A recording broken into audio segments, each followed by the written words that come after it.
예수님을 깊이 생각하는 고난주간, 주님의 십자가의 보혈을 지나 영광에 함께 참여하는 저녁 집회 첫날입니다. 매년 돌아오는 고난주간인데 이번에는 어떻게 다가오시나요? 각자의 상황과 영적 상태에 따라서 다 다르실 텐데요. 이번 고난주간과 성금요 예배 그리고 부활절 전도 축제까지 하나님께서 크신 은혜를 부어주실 줄 믿습니다. 3년 반의 가뭄에 있었던 분들에게도 폭포수같이 부어주시는 은혜의 비가 예비되었을 줄 믿습니다. 하나님이 이제 비를 주시겠다는 완벽한 상황은 약속으로 주어졌는데 우리가 해야 될 일은 무엇일까요? 그때도 매달려서 기도하는 것. 아멘이시죠? 그래도 이스라엘 족속이 이같이 자기들에게 이루어 주기를 내게 구하여야 할지라. 어제들은 주일 말씀을 마음판에 새기고 오늘 우리에게 주신 이 큐티 말씀을 통해서 매달려야 할 줄 믿습니다. 오늘 우리 베델교회 전 세대에게 주신 하나님의 말씀은 요한복음 18장 1절에서 11절까지의 말씀입니다. 한 절 한 절 읽어가면서 나와 우리에게 주신 하나님의 음성으로 듣고 그 은혜가 삶으로까지 이어져서 말씀이 우리 인생을 변화시키는 기적을 경험하시길 주님의 이름으로 축원드립니다. 우리 함께 1절 읽겠습니다. 시작. 예수께서 이 말씀을 하시고 제자들과 함께 기드론 시내 건너편으로 나가시니 그곳에 동산이 있는데 제자들과 함께 들어가시니라. 예수님이 이 말씀을 하시고 제자들과 함께 가셨다고 합니다. 예수님은 십자가와 가까워올수록 아버지이신 하나님과 아들의 아들이신 그 예수님의 하나됨을 말씀하셨습니다. 아버지와 나는 하나라고 하셨고 우리의 구원을 계획하신 아버지 하나님의 뜻을 우리의 구원자이신 예수님께서 그 말씀에 대한 순종이자 완성으로 십자가를 향해 나아가신다고 하셨습니다. 그리고 이 1절에 함께라는 단어가 2번이나 사용되었어요. 어떤 의미겠습니까?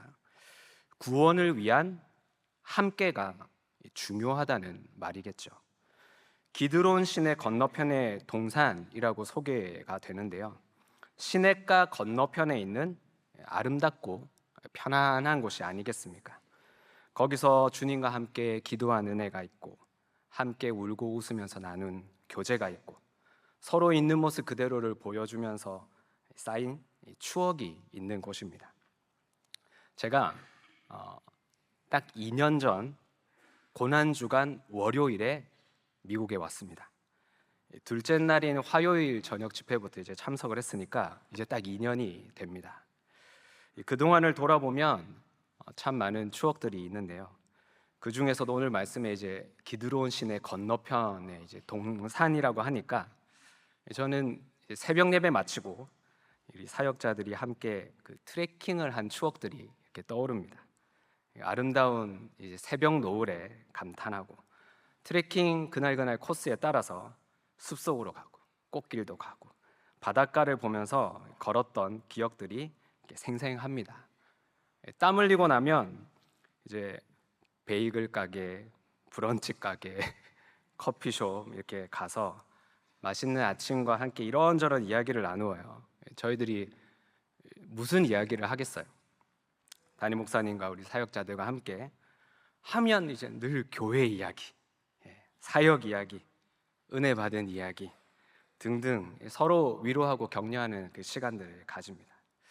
근데 그렇게 생각을 해보면 어디가 좋았다, 뭐가 맛있더라 이런 생각보다는 누구와 함께 우리가 어떤 이야기를 나누었는가, 함께함이 우리 서로에게 어떤 의미가 있었나, 이런 것들이 깊이 남아 있는 것 같습니다. 여러분은 어떠신가요? 가족들, 교회의 지체들, 학교, 직장에서 만나는 사람들과 함께 하는 것이 기쁘십니까?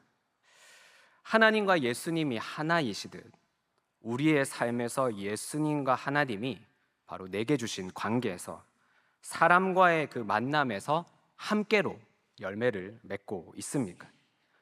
주님이 우리에게 주신 말씀 따라서 그 안에 온전한 질서가 있고 서로 사랑하고 존중하며 말씀에 대한 순종으로 하나 되고 계십니까? 그리고 그런 소중한 추억들이 쌓여서 더 함께하고 싶으신가요? 하지만 안타깝게도 주님과 함께이지 않을 때는 전혀 다른 길로 가기도 합니다. 우리 2절과 3절 말씀 함께 읽겠습니다. 그곳은 가끔 예수께서 제자들과 모이시는 곳이므로 예수를 파는 유다도 그곳을 알더라. 유다가 군대와 대제사장들과 바리새인들에게서 얻은 아랫사람들을 데리고 등과 횃불과 무기를 가지고 그리로 오는지라. 예수님은 가룟 유다의 그 마음의 중심과 그의 행동을 알고 계시면서도 제자들과 함께하는 그곳에 유다를 빼놓지 않으셨어요. 유다가 예수님을 잡으려고 무기와 사람들을 동원해서 찾은 곳이 왜 하필 그 동산이겠습니까?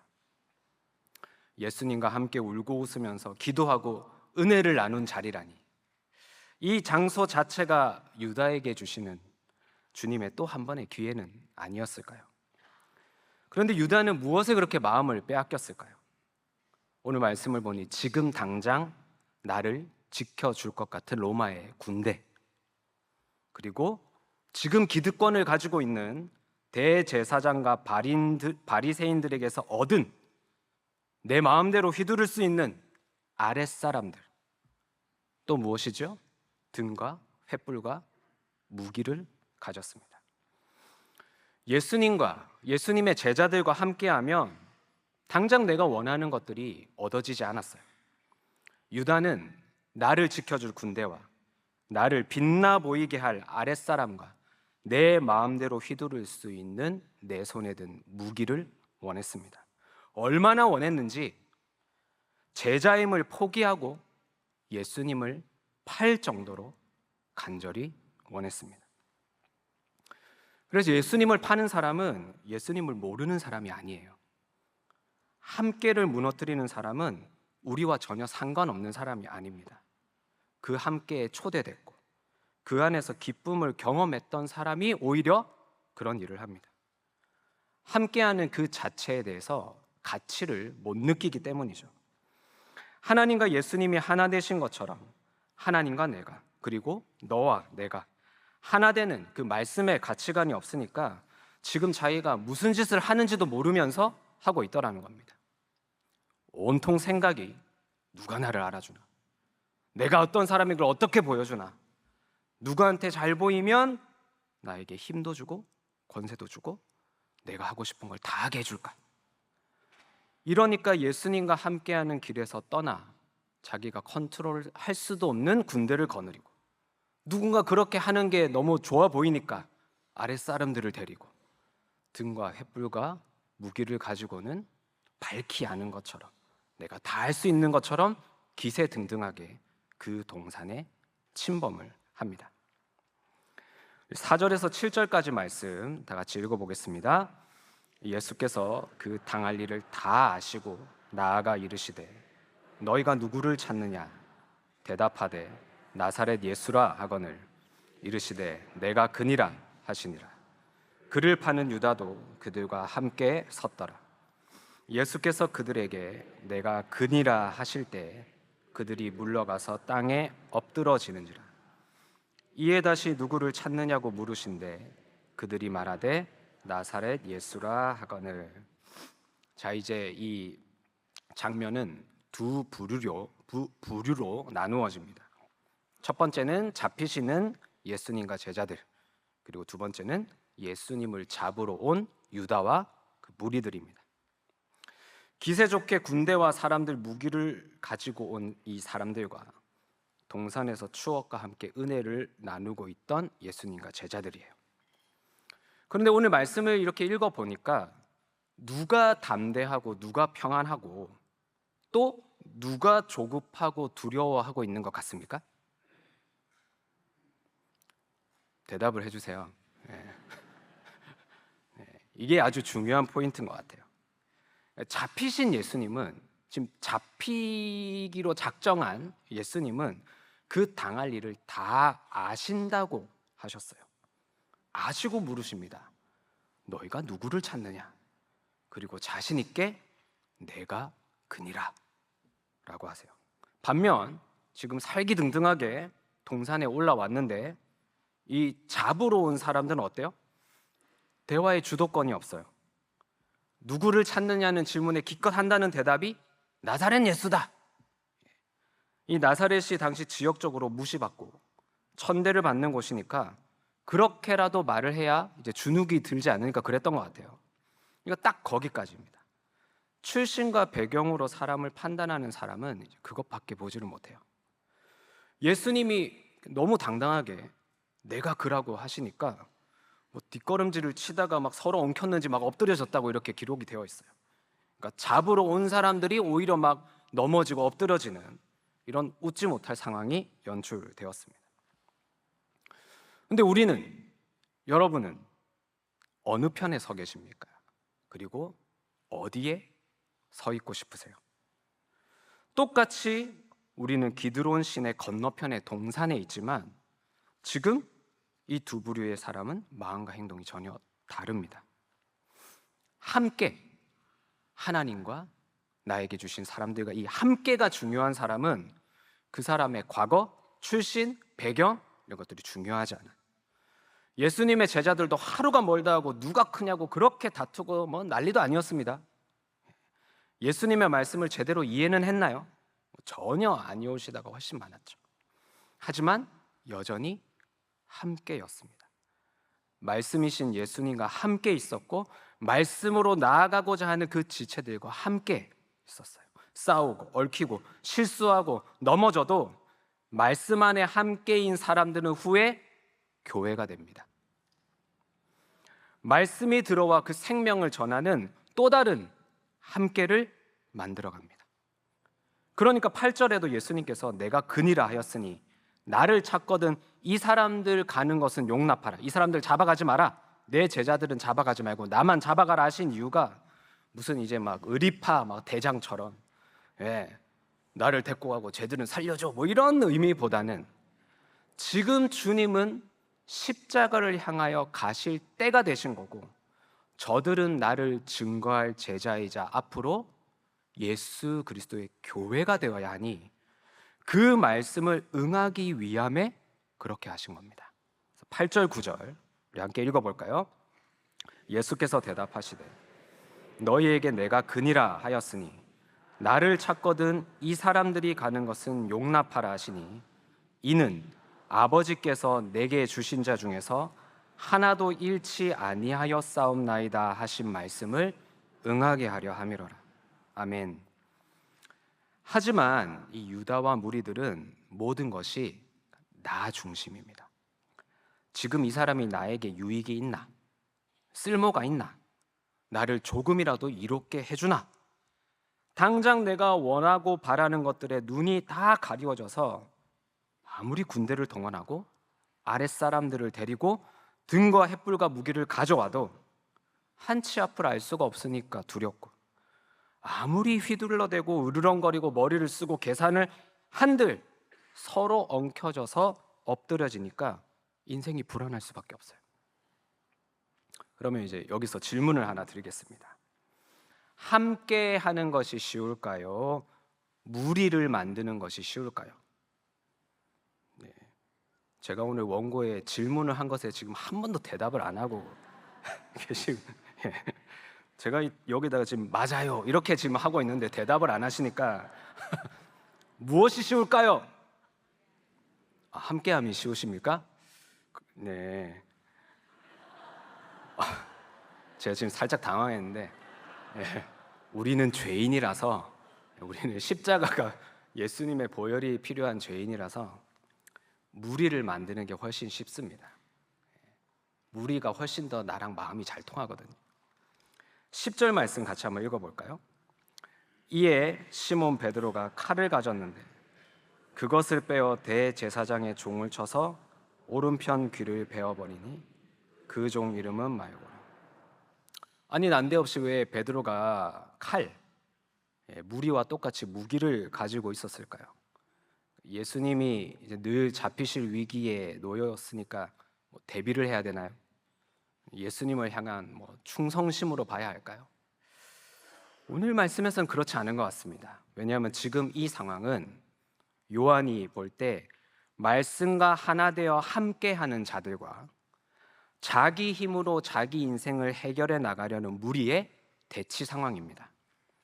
그러니까 예수님과 함께 있지만 베드로 안에 있었던 그 불안과 두려움이 순간 이 무리에게서 느껴지는 그것과 다르지가 않습니다. 그래서 동사를 중심으로 보면 그것을 빼어 대제사장의 종을 쳐서 오른편의 길을 베었다. 앞서 유다가 군대와 아랫사람들을 데리고 등과 횃불과 무기를 가지고 잡으려고 동산에 왔다라고 하는 것과 같이 내가 해보려고 하는 모든 일들에 이 주님의 말씀이 함께 하시지 않으면 여기서부터 모든 문제가 시작되게 됩니다. 예수님의 대답입니다. 11절 함께 읽겠습니다. 예수께서 베드로더러 이르시되 칼을 칼집에 꽂으라. 아버지께서 주신 잔을 내가 마시지 아니하겠느냐 하시니라. 혹시 불안하고 두려운 가운데서도 말씀대로 살아보려고 했는데 그럼에도 온전히 말씀에 나를 맡기지 못해서 보험처럼 칼을 숨기고 계시지는 않았습니까? 그러다가 이제는 안 되겠다 싶어서 칼을 탁 꺼내가지고 나도 질 수 없다, 나도 똑같이 해줘야지, 쟤네들이 먼저 잘못한 거야 하면서 빼어 쳐서 베어버리지는 않으셨나요? 주님이 우리에게 말씀하십니다. 그 칼을 칼집에 꽂으라. 주님이 지금 잡히시는 것은 그토록 하나님이 바라시던 십자가의 때가 되었기 때문입니다. 우리 죄를 대신 지시고 하나님 앞에 죄인으로 심판받으시며 하나님 아버지와 예수님의 그 온전한 일치됨이 그 순간 죄로 인해 깨져버리는 엄청난, 실로 우리의 언어로는 다 표현할 수 없는 그 고통과 좌절과 상실감에 땀방울이 핏방울이 되도록 기도하셨지만 주님은 아버지께서 주신 잔을 마시기 위해 지금은 잡히시는 것이 맞다고 하십니다. 근데 우리는 이럴 때가 있어요. 내가 예수를 믿는데 왜 잡혀? 내가 왜 망해? 왜 병이 생기고 생각지도 못한 힘든 일들이 왜 일어나? 내 예수님과 함께 있는데 이런 일들이 일어나는데 내가 왜 믿어? 그래도 함께 하라고? 차라리 세상을 사는 저들처럼 군대를 얻고 아랫사람들을 데리고 뭔가를 손에 쥐고 열심히 살아봐야 하는 게 더 지혜롭고 똑똑한 건 아닐까? 그런데 그렇지 않습니다. 왜냐하면 주님은 언제나 우리와 함께 하시기 때문입니다.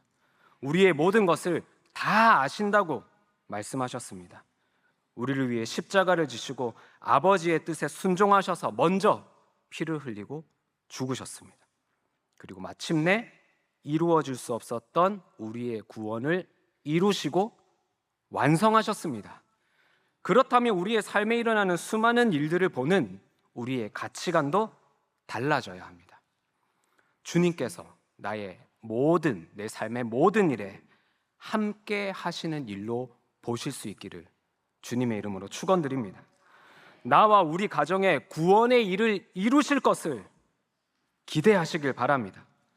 한치 앞을 알 수 없는 인생에서 누구를 찾아야 하냐고 누군가 물어본다면 당당하게 내가 믿는 예수가 바로 그니라 라고 내 인생 전부로 선포할 수 있는 저와 여러분이 되시길 간절히 소망합니다.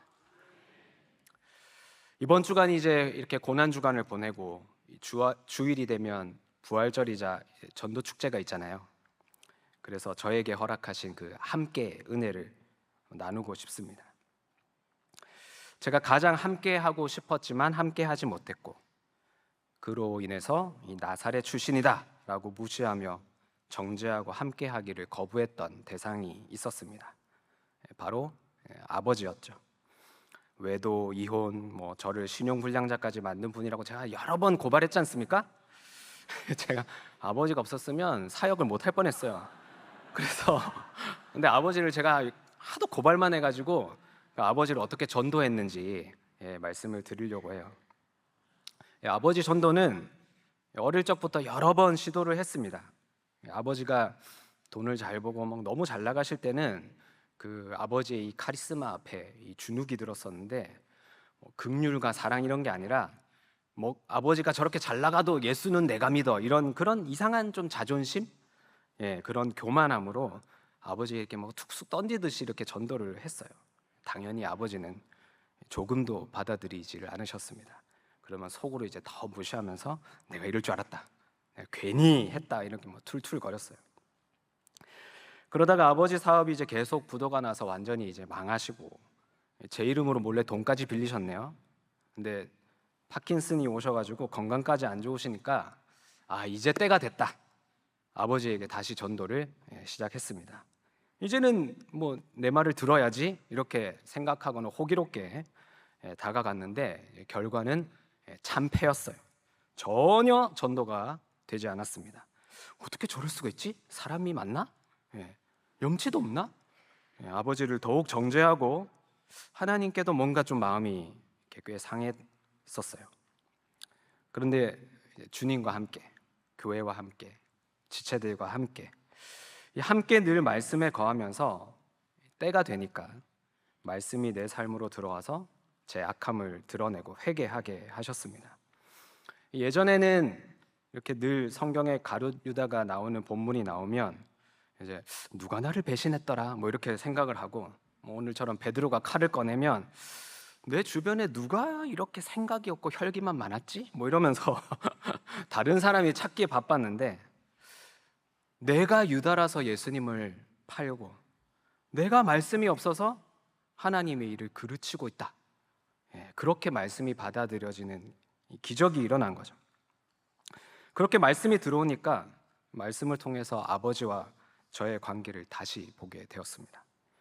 단순히 전도에서 내 인생의 짐을 덜어버리고 싶다는 그런 이기적인 계산도 아니고, 내가 이런 아버지도 전도했다라고 자랑을 삼으려는 그런 악하고 은밀한 생각이 아니라 아버지와 나, 우리 안에 말씀으로의 그 함께를 소망하게 됐습니다. 일단 기도가 바뀌었어요. 어떻게 기도를 했냐면, 주님 말씀해 주세요. 말씀을 듣고 묵상할 때 깨닫게 해주세요. 그럼 제가 뭐든지 하겠습니다. 이제는 내 생각, 내 방법이 아니라 주님 말씀에 맡기겠습니다. 그리고 아버지의 구원의 때를 위해 항상 깨어 있겠습니다.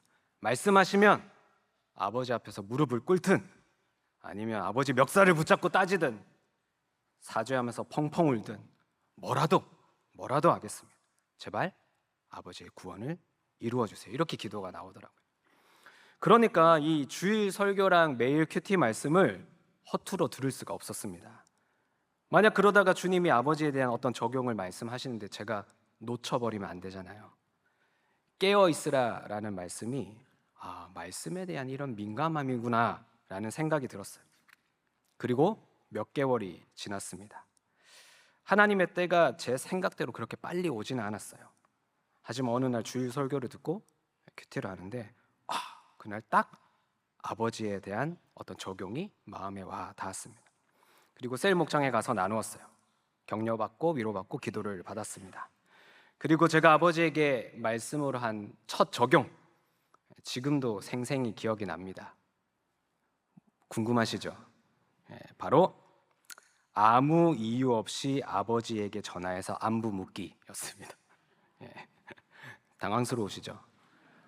저도 당시에 상당히 당황스러웠습니다. 왜냐하면 제가 적용하러 그걸 이제 큐티책에 적고 나니까 평생에 단 한 번도 아버지에게 안부 전화를 한 적이 없다는 걸 깨달았거든요. 아버지가 망하시기 전에는 용돈 좀 달라고, 어머니가 생활비 받아오라고 했다고 늘 이런 일로 전화를 했고, 아버지가 망하시고 난 다음에는 이거 어떡할 거냐고, 나 신용불량이라 된 거 해결할 수 있냐고 늘 이제 아버지 앞에 돈돈거리면서 전화를 한 게 다였어요. 전화기를 들었습니다. 통화 버튼을 눌러야 되는데 이게 눌러지지가 않는 거예요. 너무 힘들었습니다. 몇 번을 주저했는지 아버지에게 아무 이유 없이 전화를 하는 게 그렇게 어려운지 몰랐어요. 하지만 이건 말씀에 대한 적용이니까 해야 할 수밖에 없었습니다. 그리고 아버지가 제 전화를 딱 받자마자 첫 마디로 뭐라고 하셨을까요? 예, 그 경상도 분들이 이렇게 말을 길게 하시지 않는 건 아시죠? 예. 와, 돈 필요하나? 딱 그 세 마디를 하셨어요. 와, 돈 필요하나? 눈물이 쏟아졌습니다. 아버지를 사랑하고 함께하고 싶은 마음이 없이 그냥 아버지는 평생 나한테 미안한 게 있으니까 돈을 줘야 되는 사람, 내 돈 문제를 해결해 줘야 하는 사람으로 여겼음이 그 아버지의 한마디로 내가 그동안 어떠한 죄인이었는지 그냥 인정을 받는 느낌이었어요. 그래서 한참 뜸을 들이다가 아니요, 그냥 보고 싶어서요 그랬어요. 그러니까 아버지도 한참 말이 없으시더라고요. 그러다가 글라, 고맙다 이러시더라고요. 그리고 어색한 그 몇 번의 대화, 전혀 한 번도 해본 적 없던 그 어색한 안부의 대화가 오가고 통화를 끊었습니다. 근데 그 다음에 제 안에 또 기적이 일어났어요. 어떤 기적이었냐면 그 다음부터는 제가 아버지에게 아무 이유 없이 안부 전화를 하는 게 너무 자연스러워졌어요. 몇 번의 그런 대화가 오가면서 아버지가 저에게 그동안 하시지 않았던 이야기들을 막 편하게 하기 시작하셨습니다. 어느 날은 그 재혼한 아줌마 몰래 교회를 나간 지 2달이 넘으셨대요. 제가 깜짝 놀랐어요. 왜 교회를 몰래 나가셨냐 하고 여쭤봤더니 그냥 가서 우리 막내 아들이 목사라고 자랑하고 싶으셨대요. 거기 젊은 목사가 자신감 있게 잘하더만, 그래 남자는 뭐 없어도 자신감만 있으면 된다, 알겠지? 니도 자신 있게 해라 이러면서 아버지에게 생각지도 못했던 목회 조언도 받았습니다.